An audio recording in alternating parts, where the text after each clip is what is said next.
Hi friends, welcome to Jeeva மோகன் vlogs. என்னுடைய ஸ்டைலில் ஃப்ரெஞ்சு ஃப்ரைஸ் எப்படி செய்கிறதுன்னு பார்க்கலாம் வாங்க.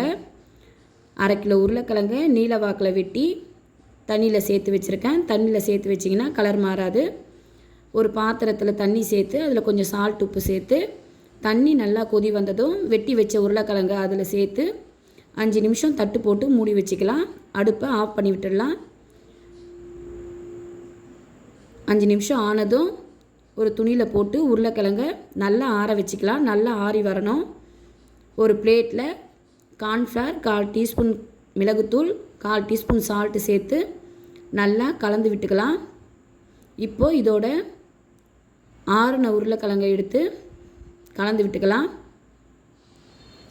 உருளைக்கிழங்கு நல்லா ஆறி இருக்கணும். இப்போது கார்ன்ஃப்ளவர் கலவையோடு சேர்த்து நல்லா கலந்துக்கலாம்.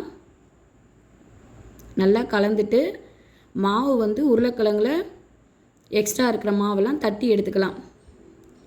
ஒரு பேனில் ஆயில் சூடு பண்ணிக்கலாம். எக்ஸ்ட்ரா இருக்கிற மாவெல்லாம் தட்டி எடுத்துகிட்டு தான் போடணும், இல்லைன்னா பஜ்ஜி மாதிரி ஆகிடும்.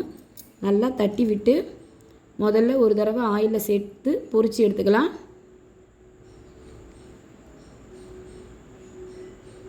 என்னுடைய ரெசிபீஸ் உங்களுக்கு பிடிச்சிருந்தா ஜீவா மோகன் விளாக்ஸை சப்ஸ்கிரைப் பண்ணுங்கள், லைக் பண்ணுங்கள், ஷேர் பண்ணுங்கள். அப்போ தான் எனக்கு ஒரு மோட்டிவேஷனாக இருக்கும்.